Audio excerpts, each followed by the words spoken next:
Maryland senator sounds alarm. Constitutional crisis looms as deportation case defies Supreme Court ruling. A chilling constitutional showdown is brewing, with Democratic Senator Chris Van Hollen of Maryland issuing a stark warning. The Trump administration's defiance of a Supreme Court order to repatriate a Maryland constituent, Kilmar Ábrego García, has pushed the United States to the brink of a constitutional crisis. The senator's urgent declaration underscores a growing tension between the executive branch and the judiciary, raising profound questions about the rule of law and the very foundations of American democracy. Van Hollen's journey to El Salvador on Wednesday is not a diplomatic mission. It's a desperate attempt to secure the release of Ábrego García, who remains incarcerated in El Salvador's notorious terrorism confinement center, SECOT, a prison notorious for its deplorable conditions and alleged human rights abuses. This action follows a Supreme Court ruling last week mandating that the Trump administration facilitate Ábrego García's return to the United States. However, President Trump, in a blatant disregard for the highest court in the land, has flatly refused to comply. "We were already in a gray zone," Van Hollen stated, his voice laced with grave concern. But if the Trump administration persists in its blatant disregard for federal court orders, we are undeniably in constitutional crisis territory.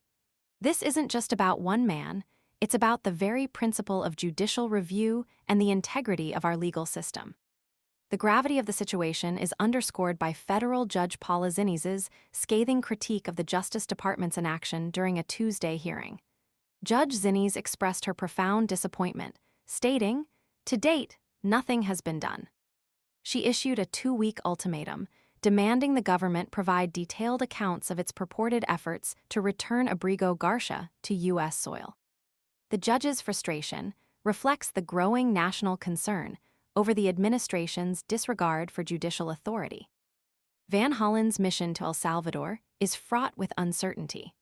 While the Salvadoran government welcomed Homeland Security Secretary Kristi Noem to SECOT, it has yet to respond to the senator's request for access to the prison.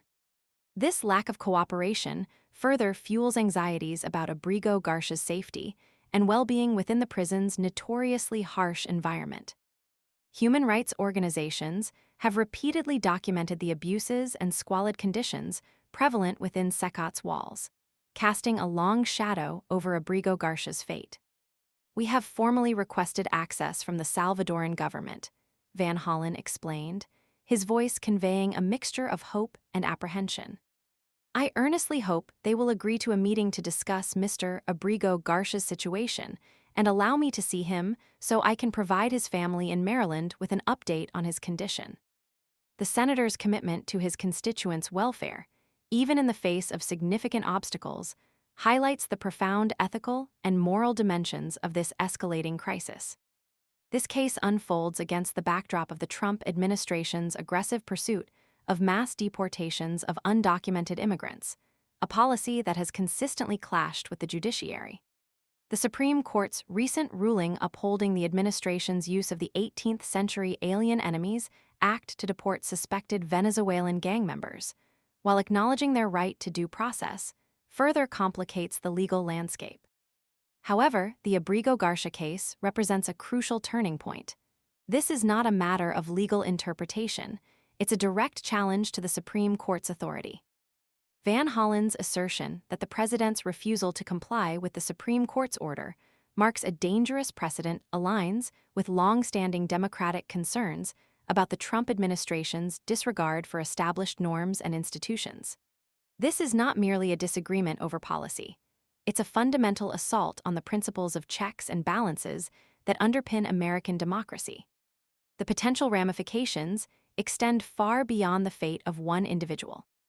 The administration's actions set a precedent that could undermine the authority of the judiciary and embolden future administrations to flout court orders with impunity.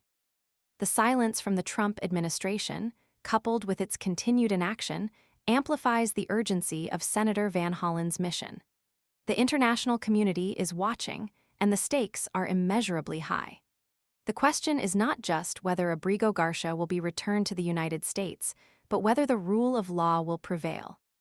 The coming weeks will be critical in determining whether the U.S. will emerge from this crisis intact, or whether the foundations of its democracy will be irrevocably damaged. The world watches with bated breath as this constitutional drama unfolds. The outcome will shape the future of American governance and its commitment to upholding the principles of justice and due process for all.